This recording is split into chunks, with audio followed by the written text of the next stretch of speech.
So there are some that are a little upset with Georgia when it comes to the transfer portal in terms of maybe missing out on some of these bigger players. Why did Georgia miss out on a Caleb Downs? Why did Georgia miss out on a guy like Walter Nolan in the transfer portal, right? Those are probably the two best players in this past transfer portal cycle, right? Over the last few weeks, guys that Georgia could have used. So is Kirby not doing good enough in the transfer portal? Well, I'm gonna say the answer to that is no. They're doing just fine. I think that Georgia's handling the transfer portal in a perfectly fine way. That's the way I would describe it. Are they winning the transfer portal? Are they losing the transfer portal? I don't think either of those things are really happening. I think Georgia's just doing enough. I think Kirby and his staff are just doing enough to keep what Georgia has going, to keep it being this perennial contender. What we're seeing is teams like Louisville, Colorado, all sorts of teams towards the top. I got some of the transfer portal rankings pulled up at the top. Florida State, or the Oregons of the world. Missouri was a top 10 transfer portal team in this cycle, and that just means, I think that's kind of a net of what you gained and lost in the transfer portal, who are the highest rankings. Georgia doesn't have to be ranked super high in the transfer portal to heed results in the season. And the main reason for that is just how they do in high school recruiting. Ryan Curley from Dawg Post here talking about the transfer portal, how Kirby Smart and the Dogs are doing it. As I look and see that Georgia's not ranked in the top 50 for On3's transfer portal rankings, I believe they're ranked in the 60s or 70s, 66 right now, right? So why is Georgia ranked only number 66 in the transfer portal? They definitely added a few key pieces, right, over the course of this offseason through the portal. You think about a guy like Trevor Etienne, one of the top guys in the transfer portal this past cycle, one of the top 20 if you ask On3. Well, it's because they only went and got a handful of players. They went and got a London Humphreys. They went and got a Kobe Young. They went and got a Trevor Etienne. All right, those aren't the only ones. There's a couple more that they went out and got, but part of that is just because they don't need as much. And they didn't need as much even with people transferring out. All right, you look at the top 50 transfer portal players, right? Two of them, top 25 guys, A.J. Harris, Marvin Jones Jr., transfer out.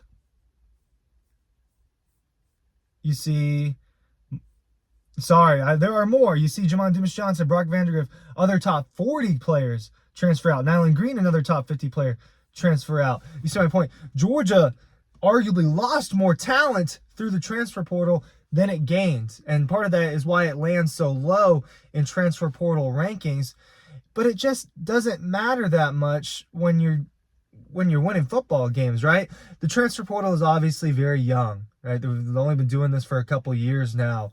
These regulations have only been the way that they are for a couple years, where players can leave so early and often without penalty. And obviously, the combination of the money involved, then NIL, the combination of the NIL and transfer portal, I think is what people's real gripe is with this whole thing. I could do a whole video about that. It's actually something I do want to talk about, but it's that combination that is really causing the issues, quote unquote, in college football today. I don't think that some of these things are as big of a problem as we look at, but obviously money's involved.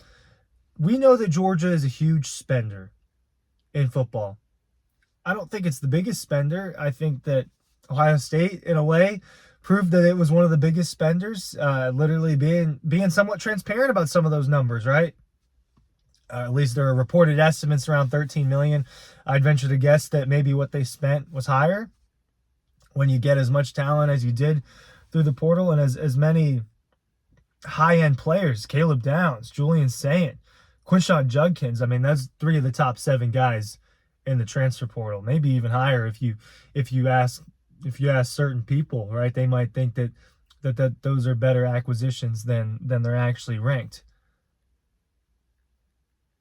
Georgia starters are not really going to come from the transfer portal for the most part. Now on offense, a little bit. When you think about the depth chart next year, Trevor Etienne will likely be the RB1. Dominic Lovett, Ra Thomas, where are they in the rankings? Because guess what? They were transfer portals from the previous cycle. And that's all Georgia did the year before. That's all Georgia did. Coming off of championship team to be a top 5, 6 team in college football this year, right? In my eyes, top 3 team in college football, but obviously by the rankings and by not being in the playoffs, they were only 5 or 6, whatever, maybe 4, depending on how you look at it. They only added two guys to the transfer portal. Should they have added more because they lost a lot? Well, Georgia did lose A.D. Mitchell, and that, I think, turned out to be a pretty big loss, especially when you think about how injured Georgia was down the stretch in terms of their offensive weapons, including Ra Thomas.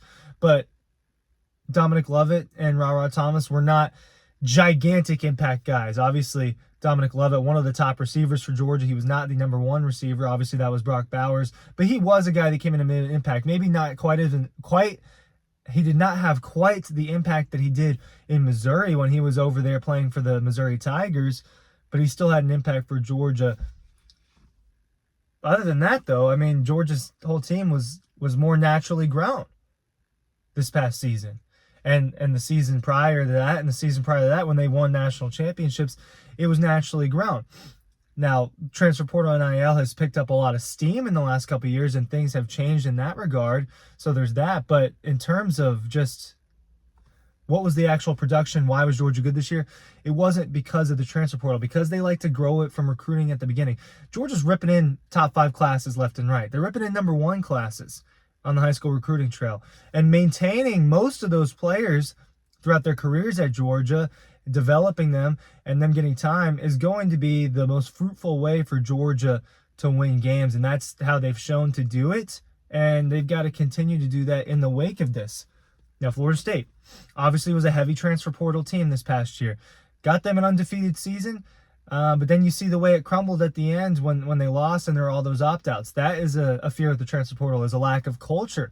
That's something that Kirby Smart definitely worries about, and I'm sure is very cautious in terms of recruiting in the transfer portal, is the culture aspect of it. But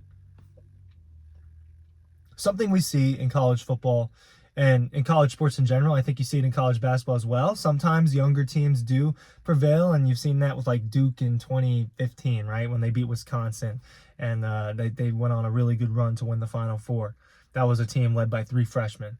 But a lot of times in college basketball and in college football, older teams are successful because they've been around and they're a little bit more developed. I mean, these are literally developing young men. And I think we know that you're not necessarily 100% physically developed while you're in college. People fill their frames out even more when they reach pro-level athletics. And for Georgia, developing is really important. It's really important.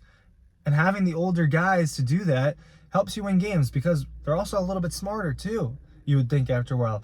2021, that defense especially, the offensive line, a few pieces, some of the watch, that was an older team, especially with Stetson Bennett, right? 2020 was an older team. 2022, a slightly older team, right? A little bit younger than the 21 team, but still had enough veteran guys. Alabama 2020 was led by a bunch of guys that ended up in the NFL the next year. That was a little bit of an older team. LSU 2019, similar situation. There were a lot of 3, 4, 5th-year guys that were very talented and ready to go to the NFL. Older teams can win this, and you can gain older teams through the transfer portal, but that doesn't mean they've been playing together. That doesn't mean they've been developing in a system, and that doesn't mean that it's all going to mesh together. I do look at Ohio State and think, wow, well, they definitely are stacked heading into this year. Ohio State definitely going to look at it and say that was somewhat of a transfer portal team. Now, they obviously do a good job recruiting as well.